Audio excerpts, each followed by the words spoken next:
Sources described an investigation that has widened to focus on possible financial crimes to increased financial focus hasn't gone unnoticed by President Donald Trump to web of financial ties could offer a more concrete path toward potential prosecution than the broader and murkier questions of collusion in the 2016 campaign, these sources said. 1 year after the FBI opened an investigation, the probe is now managed by special counsel Robert Mueller. Sources described an investigation that has widened to focus on possible financial crimes, some unconnected to the 2016 elections, alongside the ongoing scrutiny of possible illegal coordination with Russian spy agencies and alleged attempts by President Donald Trump and others to obstruct the FBI investigation. Even investigative leads that have nothing to do with Russia but involve Trump associates are being referred to the special counsel to encourage subjects of the investigation to cooperate, according to two law enforcement sources. The increased financial focus hasn't gone unnoticed by Trump, who warned Mueller, via an interview with the New York Times, that his financial dealings were a red line that investigators shouldn't cross. But the order establishing the special counsel makes clear Mueller is authorized to investigate any matters that arose or may arise directly from the investigation. In response to this CNN story, the president's attorney, Jay Sekulow, said, "President's outside counsel has not received any requests for documentation or information about this. Any inquiry from the special counsel that goes beyond the mandate specified in the appointment we would object to."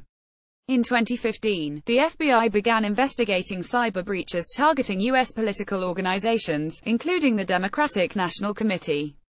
In the summer of 2016, U.S. intelligence agencies noticed a spate of curious contacts between Trump campaign associates and suspected Russian intelligence, according to current and former U.S. officials briefed on the investigation. James Comey, in his Senate testimony, said the FBI opened an investigation into Trump campaign Russia connections in July 2016. The strands of the two investigations began to merge.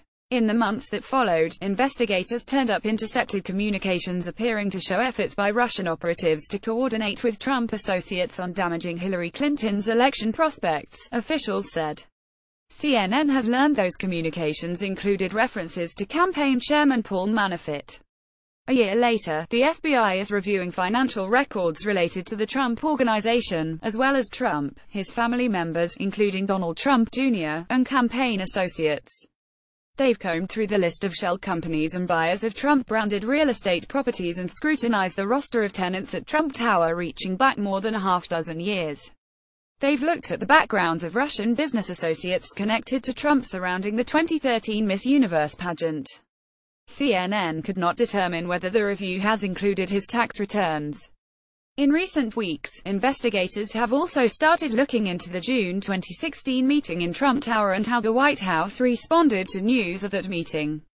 The session included Trump Jr., Manafort, Trump's senior advisor and son-in-law Jared Kushner, and a Russian attorney. Trump has denied any collusion and maintains that his business empire has no involvement with Russia and that he has no loans, no nothing from Russia.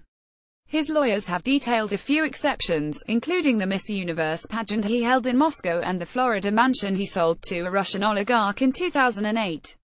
Trump earned more than $100 million from those deals, according to his lawyers. "This is like any investigation," says one person, briefed on the probe. "You start at the core and then move to the periphery. You have to explore the finances. Where this is going is no different from any investigation." Since his appointment in May, Mueller has quietly gathered a team of more than 36 attorneys, investigators and other staff in a nondescript office in Washington. Officials familiar with the probe describe it as akin to a small U.S. attorney's office with FBI agents and prosecutors assigned to separate groups looking into various aspects of the investigation. These include groups of investigators and lawyers focused separately on Russian collusion and obstruction of justice, as well as the investigations focused on Manafort and former National Security Advisor Michael Flynn, according to a U.S. official briefed on the investigation. Some of the investigators have been pulled from field offices across the country to join the Mueller team in Washington. Others left high-paying jobs at law firms. Many of the investigators have backgrounds in investigating fraud and financial crimes. There are 16 attorneys assigned to the probe, according to a spokesman for Mueller. The appointment of Mueller as special counsel has drawn the ire of Trump and his loyalists, who claim that the team has conflicts of interest. Trump has tweeted about the witch hunt more than a dozen times since Mueller was appointed. Some members of the team previously contributed to Democratic campaigns. Mueller reports to Deputy Attorney General Rod Rosenstein, but there's a measure of separation from Justice Department headquarters to keep the probe independent. CNN has learned some of the investigators involved in the probe are buying liability insurance out of concern they could become targets of lawsuits from those who are being investigated, according to one of the people familiar with the probe. The Justice Department covers legal fees for employees sued in the course of their duties, but some of the lawyers want extra protection. The Justice Department and Special Counsel's Office both declined to comment on the liability concerns. The possible financial ties between Trump and Russia were part of the concerns for U.S. intelligence and law enforcement officials from the beginning, according to one current law enforcement official and one former U.S. intelligence official. Over the decades, the Trump real estate business and its financial dealings have come under scrutiny by the FBI and the Justice Department multiple times. In some cases, the FBI was pursuing others who did business with the Trump Organization, including alleged mobsters who controlled key contractors used by many real estate developers in New York during the 1980s. The flow of Russian money in real estate and concerns that some buyers were making the purchases to illegally launder money had also drawn some attention by U.S. authorities to the Trump business. The international real estate business is a part of the global economy where foreigners can still use cash with fewer questions asked about the sources of money. Terrorism financing concerns long ago put more stringent rules on banking and other businesses. But the rules are looser in the business of buying and selling high-end real estate, U.S. officials say. Investigators are looking both at whether financial laws were broken and whether there are any dealings that could put the president or his associates in a compromising position. There's always been a concern about his exposure to blackmail in his financial dealings, says the person briefed on the investigation. Trump has repeatedly insisted that he has no enduring financial ties to Russian interests. But some of the people who are now under scrutiny by Mueller see a bait and switch. Instead of collusion, many believe the Mueller probe will instead end up being about past financial troubles. They launch an investigation into collusion in the election, says one person whose client is among those being scrutinized by the Mueller investigators. Then they go after people because of old business matters that have nothing to do with collusion. Even at the FBI, there's a measure of frustration over the investigation. After a highly contentious year investigating Hillary Clinton's private email servers and being accused of swinging the election against her, the FBI finds itself again where officials tried not to be amid a politically treacherous investigation that has hobbled a new president. Worse yet, some FBI officials fear the question of whether there was any criminal coordination or collusion between the Trump campaign and Russia may never be answered. One challenge is that tantalizing pieces of intelligence are missing key links because they did not develop long enough for investigators to determine their significance. These include intercepts monitored by U.S. intelligence that showed suggestions of illegal coordination but nothing overt. Those missing links mean that the FBI and Mueller's prosecution team may not have enough evidence to bring charges related to possible illegal coordination with a foreign intelligence service. Instead, prosecutors could pursue financial crime charges unrelated to the election. Investigators also face a big hurdle. Those participating in the intercepted communications were foreigners, outside the reach of the FBI, who may be exaggerating or lying about events. Some FBI officials also blame media coverage dating back to last summer for prompting some communications to cease, and making it more difficult for investigators to monitor the interactions of Russians and campaign associates. By last July, when Russian intelligence began releasing troves of stolen emails from the Democratic National Committee, the FBI had been aware of the DNC intrusion about a year.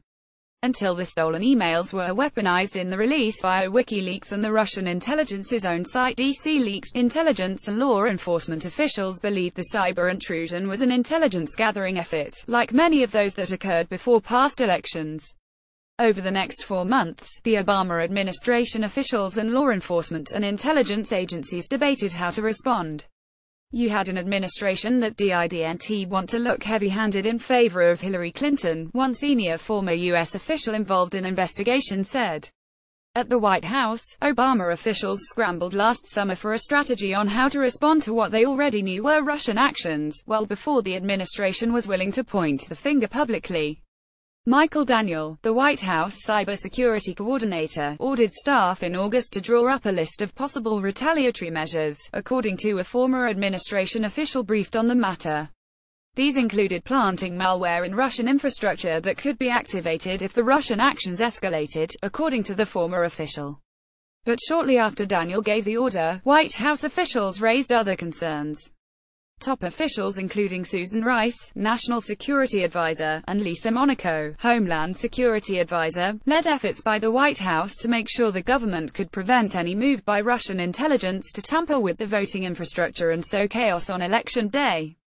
Daniel, in an interview, declined to discuss specifics about measures considered in response, because much of the information remains classified. But he said one top concern for White House officials was it not appear we were trying to be partisan in what we were doing.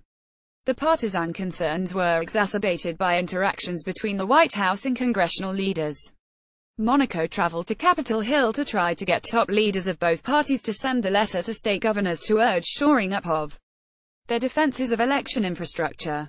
But they were rebuffed by Republican leaders, who viewed the request as partisan, according to current and former officials briefed on the discussions. Daniel told CNN he and his cyber response group worked quietly, reducing the number of people allowed in meetings to avoid leaks. We didn't need to do the Russians work for them, Daniel said. We needed to develop diplomatic options first, and we put the other options on the back burner. After the election, the Obama administration unveiled a series of measures, including expulsion of diplomats and seizure of Russian diplomatic compounds allegedly used for espionage. The technical staff also released a trove of information on Russian cyber intrusion techniques and malware that current and former officials say forced the Russians to spend time and money coming up with new methods. Even before Mueller was appointed, FBI investigators focused on four Trump associates: Paul Manafort, former campaign chairman; Michael Flynn, former national security advisor; Carter Page, cited by Trump as a national security advisor; and Roger Stone, a Trump friend and supporter who openly engaged with hackers calling themselves Gucci for 2.0, which U.S. intelligence says was an online persona created as a cover for Russian intelligence agents. The approach to the Manafort and Flynn probes may offer a template for how investigators focus on possible financial crimes could help gain leverage and cooperation in the investigation. CNN has learned that investigators became more suspicious when they turned up intercepted communications that U.S. intelligence agencies collected among suspected Russian operatives discussing their efforts to work with Manafort, who served as campaign chairman for 3 months, to coordinate information that could damage Hillary Clinton's election prospects, the U.S. officials say. The suspected operatives relayed what they claimed were conversations with Manafort, encouraging help from the Russians. Manafort faces potential real troubles in the probe, according to current and former officials. Decades of doing business with foreign regimes with reputations for corruption, from the Philippines to Ukraine, had led to messy finances. The focus now for investigators is whether Manafort was involved in money laundering or tax violations in his business dealings with pro-Russia parties in Ukraine. He's also been drawn into a related investigation of his son-in-law's real estate business dealings, some of which he invested in. Manafort has not been accused of any wrongdoing. In response to questions about CNN's reporting, his spokesman, Jason Maloney, says it is becoming increasingly apparent that there was no collusion between the campaign and the Russian government. Flynn drew suspicions in late 2016 when U.S. spy agencies collecting the communications of Russian Ambassador Sergei Kislyak found Flynn, the incoming national security advisor, discussing the subject of U.S. sanctions on Russia. That appeared to contradict White House claims that Flynn had not discussed sanctions in his talks with Kislyak. On January 24, Andrew McCabe, then the deputy FBI director, called Flynn at his White House office. He told the retired lieutenant general that he was sending a couple of FBI agents to discuss a matter with him, according to people familiar with what unfolded. Flynn spoke to McCabe without his lawyer present. At the FBI, the decision to approach Flynn was debated at the highest levels, including by Comey, according to sources familiar with those discussions. FBI officials considered the visit by agents a duty to warn matter, a not uncommon effort by the FBI to warn a U.S. official that foreign spies may be trying to target them. The agents asked Flynn about the Kislyak calls, in part out of concern that Flynn could be vulnerable to blackmail over the content of the conversations. Flynn gave a wobbly explanation of events. He initially denied the sanctions discussions, then later claimed he couldn't remember. Despite the conflicting accounts, FBI investigators have leaned against seeking charges over the Kislyak discussions. The investigators don't consider Flynn's answers to be intentionally dishonest. Flynn's lawyers have criticized media reports about his connection to the Russia investigation as peddling unfounded allegations and outrageous claims. More troublesome for Flynn, investigators have focused on his lobbying work for the Turkish government, which the former Defense Intelligence Agency chief didn't initially disclose as required by law. Flynn's lawyers have since retroactively registered his lobbying. Page had been the subject of a secret intelligence surveillance warrant since 2014, earlier than had been previously reported, U.S. officials briefed on the probe told CNN, when information emerged last summer suggesting that the Russians were attempting to cultivate Page as a way to gain an entree into the Trump campaign. The FBI renewed its interest in him. Initially, FBI counterintelligence investigators saw the campaign as possible victims being targeted by Russian intelligence. Page denies working with any Russians as part of the Kremlin's election meddling, though he admits interacting with some Russians during the campaign. Stone denies collusion and says his conversations with Gucci for 2.0, which he since posted online, were innocuous. CNN's Marshall Cohen contributed to this story.